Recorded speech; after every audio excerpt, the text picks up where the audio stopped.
আসসালামু আলাইকুম। বাংলা সংবাদে সবাইকে স্বাগত জানাচ্ছি ফিরোজ তোহা। শুরুতেই বিআরবি কেবলস সংবাদ শিরোনাম। বাংলাদেশের সর্বশেষ গুরুত্বপূর্ণ আপডেট সংবাদে আপনাকে স্বাগত। শুরুতেই সংবাদ শিরোনাম, পরে বিস্তারিত। প্রথমেই জানাবো আমাদের হাতে থাকা সর্বশেষ গুরুত্বপূর্ণ সবথেকে তাজা আপডেট সংবাদ। র্যাব এবং ডিজিএফআই এর বিলুপ্ত চাইলেন সাবেক সেনাবাহিনী প্রধান। র্যাব এবং ডিজিএফআই এর বিলুপ্তি চেয়েছেন সাবেক সেনাবাহিনী প্রধান জেনারেল ইকবাল করিম ভূঁইয়া। আজ আন্তর্জাতিক অপরাধ ট্রাইব্যুনালে জবানবন্দি দেওয়ার সময় তিনি বলেছেন, আয়নাঘরের মতো অপসংস্কৃতির জন্ম দেওয়ার পর ডিজিএফআইয়ের টিকে থাকার বৈধতা হারিয়েছে। সুতরাং সরকারকে বলতে চাই, আপনি ডিজিএফআই এবং র্যাব সদস্যদেরকে বিলুপ্ত করে দিন। এরপর জানাবো, জয়ের আশা বিএনপির ইতিহাসে সেরা ফলাফল করতে চলেছে জামাত ইসলাম, বলছে রয়টার্স। আন্তর্জাতিক গণমাধ্যম রয়টার্স জানিয়েছে যে এবার জাতীয় সংসদ নির্বাচনে অত্যন্ত ভালো ফলাফল করতে চলেছে জামাত ইসলাম।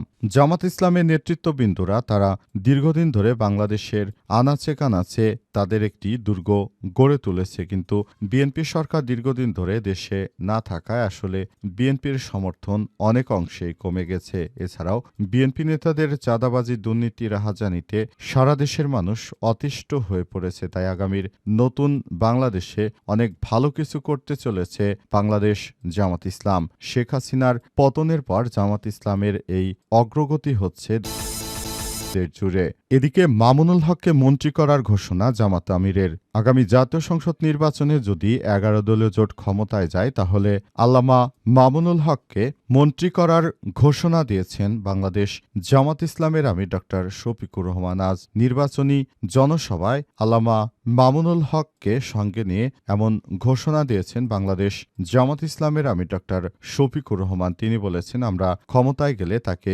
সম্মানজনক একটি মন্ত্রীর পদ দেয়া হবে। এর আগে তিনি নাহিদ ইসলামকেও মন্ত্রীর পদ দেওয়ার কথা জানিয়েছেন। এছাড়াও কর্নেল অলিকে ভালো পদ দেয়া হবে। পাশাপাশি জামাত ইসলামের কয়েকজন শীর্ষস্থানীয় নেতৃত্বকে মন্ত্রীর পদ দেওয়ার বিষয়টি নিশ্চিত করেছেন। এবারে জানাবো, পদত্যাগ করেছেন হাইকোর্টের আরও এক বিচারপতি। বিচারপতি মামুনুর রহমানের পর এবার পদত্যাগ করেছেন হাইকোর্টের বিচারপতি নাইমা হায়দার। আজ 9 ফেব্রুয়ারি বাংলাদেশ সুপ্রিম কোর্টের আপিল বিভাগ থেকে এক বিজ্ঞপ্তিতে তার পদত্যাগের বিষয়টি নিশ্চিত করা হয়েছে। উল্লেখ্য, ফুলকোর্ট কোর্ট ডেকেছিল প্রধান বিচারপতি। এবং সর্বশেষ জানাবো, যুক্তরাষ্ট্রের সঙ্গে বাণিজ্য চুক্তি নিয়ে ভারতে তীব্র বিতর্ক। এবার যুক্তরাষ্ট্রের উপর যে 25% শুল্ক ছিল, সেটা থেকে শুল্ক কমিয়ে 18% করা হবে এমন একটি তথ্য সামনে এসেছে। এবং এরপরই বলা হচ্ছে যে আগামী জাতীয় সংসদ নির্বাচনে আগেই কংগ্রেসের সদস্যরা নরেন্দ্র মোদীর দলকে জানিয়েছে, তারা যে ধরনের কর্মকাণ্ড করছে এটা কখনোই ভারতের কোনো সরকার মেনে নেবে না। প্রিয় দর্শক, এতক্ষণ শুনছিলেন সংবাদ শিরোনাম, এবারে বিস্তারিত। তবে তার আগে বন্ধুরা, অনুরোধ থাকবে এই সংবাদটিতে একটি লাইক দিন। এই চ্যানেলে আপনি নতুন হয়ে থাকলে আমাদের সংবাদটি দেখতে দেখতে চ্যানেলটি সাবস্ক্রাইব করে রাখুন। কমেন্ট করে বন্ধুরা আপনার মূল্যবান মতামত জানিয়ে দিন আপনি বিশ্বের কোন দেশ থেকে বা বাংলাদেশের কোন স্থান থেকে আমাদের সংবাদটি দেখছেন এবং শুনছেন। আর বন্ধুরা, সংবাদটি আপনার সোশ্যাল মিডিয়া ফেসবুকে শেয়ার করে বন্ধুদেরও দেখার সুযোগ করে দিন। গাজা যুদ্ধে আপনি যদি নিরীহ ফিলিস্তিনিদের ভালোবেসে থাকেন, কমেন্টে ইয়েস লিখে পুরো বিশ্বকে জানিয়ে দিন। এবারে বিস্তারিত।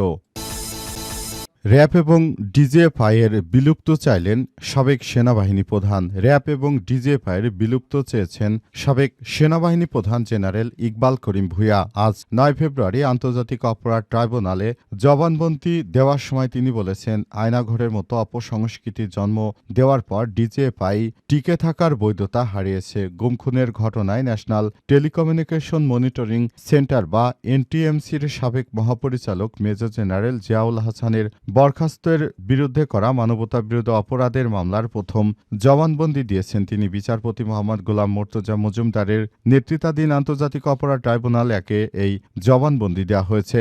বিচারপতি গোলাম মোর্তজা মজুমদারের নেতৃত্বাধীন আন্তর্জাতিক অপরাধ ট্রাইব্যুনাল একে এই জবানবন্দি নেওয়া হয়। জবানবন্দি শেষ হলে ইকবাল করিম ভূঁইয়াকে জেরা করেন আসামি পক্ষের আইনজীবী। তবে জেরা শেষ না হয় আগামী 18 ফেব্রুয়ারি পরবর্তী দিন ধার্য করা হয়েছে। এর আগে সঙ্গে গতকাল রোববার জবানবন্দিতে সাবেক সেনাবাহিনী প্রধান জেনারেল অবসরপ্রাপ্ত ইকবাল করিম ভূঁইয়া বলেছেন, মেজর জেনারেল অবসরপ্রাপ্ত তারিক আহমেদ সিদ্দিক সাবেক প্রধানমন্ত্রী শেখ হাসিনা এবং বাহিনী প্রধানদের মধ্যে সুপার চিফ হিসেবে নিজেকে প্রতিষ্ঠিত করেছিলেন। তিনি বিভিন্ন প্রকার প্রতিষ্ঠান যেমন DGFI, NSI, RAB, NTMC, answer, BGB এবং তার নিয়ন্ত্রণে নেন। এর মধ্যে 4টি চক্রের উদ্ভব ঘটে। প্রথম চক্রটি হচ্ছে অপরাধ চক্র, যেটি ডিজিএফআই এবং এনএসআই, র্যাব ও এনটিএমসি নিয়ে সবকিছু পরিকল্পনা করা হতো এবং পরিচালনা করতেন। এর মাধ্যমে রাজনৈতিক প্রতিপক্ষকে দমনপীড়ন, হত্যা, গুমের মতো এমন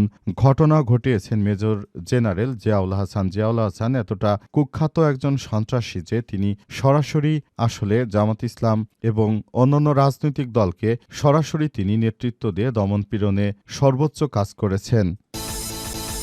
জয়ের আশা বিএনপির ইতিহাসে সেরা ফলের পথে জামাত ইসলাম, বলছে রয়টার্স। আগামী জাতীয় সংসদ নির্বাচনে ইতিহাসে সবথেকে ভালো ফলাফল করতে চলেছে জামাত ইসলাম, এমন একটি প্রতিবেদন তারা প্রকাশ করেছে। রয়টার্স আরও জানিয়েছে যে আগামী জাতীয় সংসদ নির্বাচনে ইসলামপন্থীরা অনেক ভালো করতে চলেছে, কারণ শেখ হাসিনার অপশাসন দুঃশাসনের পর বাংলাদেশের মানুষ এখন অনেক বেশি এগিয়ে রয়েছে। তারা আগামীর একটি সুন্দর ও সমৃদ্ধির বাংলাদেশ গড়ে তুলতে চায়। সেজন্য জামাত ইসলাম এবার বিপুল ভোটে জয়লাভ করতে চলেছে। তবে বিএনপির নেতাকর্মীরা জানিয়েছে যে তারা জয়ের পক্ষে আশাবাদী। তারা জানিয়েছে যে তাদেরকে এদেশের জনগণ ভোট দিবে, জয়যুক্ত করবে, এমন বিষয়গুলোই সামনে এসেছে। আগামী জাতীয় সংসদ নির্বাচনে আসলে বিষয়টি কোন দিকে যাবে সেটি দেখার বিষয়। এমন একটি বিষয় সামনে এসেছে এবং সে অনুযায়ী সবাইকে আগামীর নতুন বাংলাদেশ গড়ে তোলার জন্য জামাত ইসলামের পক্ষ থেকে বলা হচ্ছে এবং জামাত ইসলামের নেতৃত্ববৃন্দরা মূলত আগামীতে একটি সুন্দর ও সমৃদ্ধশালী বাংলাদেশ গড়ে তুলতে চায় এবং সে অনুযায়ী সবাইকে নিয়ে সুন্দর একটি কর্ম পরিকল্পনা তৈরি করতে চায় বাংলাদেশ। জামাত ইসলামের আমিরের যে মিশন ও ভিশন রয়েছে এবং পুরো বাংলাদেশটা যে সুন্দর একটি সিস্টেমের মধ্য দিয়ে এগিয়ে যাচ্ছে, তার জন্য বাংলাদেশ জামাত ইসলামের অসামান্য অবদান রয়েছে। তারা দীর্ঘ 17 বছর ধরে শেখ হাসিনার দমনপীড়নের মধ্য দিয়ে তারা আবার নতুন করে সমস্যাগুলোকে আইডেন্টিফাই করেছে এবং তারা আগামীর একটি সমৃদ্ধশালী বাংলাদেশ গড়ে তুলতে চায়, এমন কথাই জানিয়েছে রয়টার্স। আজ রয়টার্সের পক্ষ থেকে এসব বিষয় নিশ্চিত করা হয়েছে।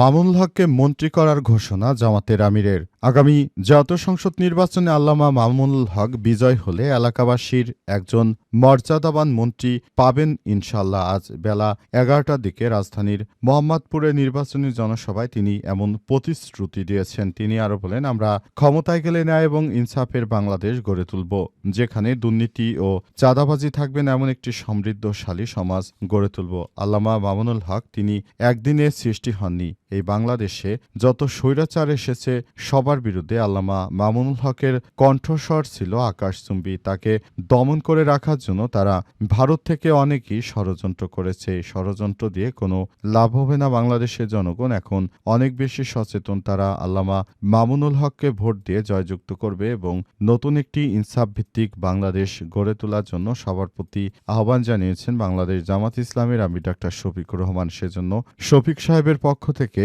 আল্লামা মামুনুল হককে আগামী জাতীয় সংসদ নির্বাচনে যদি 11 দলীয় জোট ক্ষমতায় যেতে পারে, সেটি হবে তাদের জন্য বড় ধরনের একটি চাওয়া পাওয়া। অন্তর্বর্তীকালীন সরকারের প্রধান উপদেষ্টা প্রফেসর ডক্টর মোহাম্মদ ইউনূসের সরকার যে নতুন বাংলাদেশ গড়ে তুলতে চান, সেই বাংলাদেশে আসলে আল্লামা মামুনুল হকের মতো ব্যক্তিত্বদের অনেক বেশি প্রয়োজন রয়েছে এবং তারা আগামীতে একটি সমৃদ্ধশালী বাংলাদেশ গড়ে তুলতে চায়, এমনটাই জানিয়েছেন তারা। আল্লামা মামুনুল হকের জন্য সবার কাছে দোয়া চেয়েছেন বাংলাদেশ জামাত ইসলামের আমির। পদত্যাগ করেছেন হাইকোর্টের আরও এক বিচারপতি মামুন রহমানের পর এবার পদত্যাগ করেছেন হাইকোর্টের বিচারপতি নাইমা হায়দার। আজ বাংলাদেশ সুপ্রিম কোর্টের আপিল বিভাগ থেকে এক বিজ্ঞপ্তিতে তার পদত্যাগের বিষয়টি নিশ্চিত করা হয়েছে। এতে বলা হয়েছে, হাইকোর্ট বিভাগের বিচারপতি মামুনুর রহমান গত 2 ফেব্রুয়ারি ইমেইলে প্রেরিত পদত্যাগপত্র জমা দিয়েছেন। বিচারপতি নাইমা হায়দার গত 5 ফেব্রুয়ারি স্বহস্তে নিজ স্বাক্ষরযুক্ত পত্রের মাধ্যমে স্বীয় পদ থেকে পদত্যাগ করেছেন। ইহা পোষণ করেছেন প্রধান বিচারপতির মাধ্যমে রাষ্ট্র রাষ্ট্রপতির কাছে পদত্যাগপত্র জমা দিয়েছেন। ইতিমধ্যেই বাংলাদেশ সুপ্রিম কোর্ট থেকে তাদের পদত্যাগপত্র রাষ্ট্রপতি মোহাম্মদ শাহাবুদ্দিন চুপ্পু বরাবর পাঠানো হয়েছে। জানা গেছে যে তারা কী কারণে পদত্যাগ করছে সেসব বিষয়ে আসলে খোলাসা করা না হলেও বিষয়টি আগামী জাতীয় সংসদ নির্বাচনের আগে তাদের যে কোনো ধরনের ভুল ত্রুটি তো অবশ্যই ছিল, এসব বিষয়কে মাথায় রেখে তাদের এই ধরনের পদত্যাগ হতে পারে এমনটাই মনে করা হচ্ছে এবং বলা হচ্ছে যে এই ধরনের পদত্যাগের বিষয়টি আসলে অত্যন্ত দুঃখজনক হলেও সত্য যে মেনে নেওয়া কষ্টকর, তারপরও মেনে নিতেই হবে, কারণ পদত্যাগপত্রটি গ্রহণ করেছেন প্রধান বিচারপতি, বর্তমান প্রধান বিচারপতি, তিনি এই পদত্যাগপত্রটি গ্রহণ করেছেন।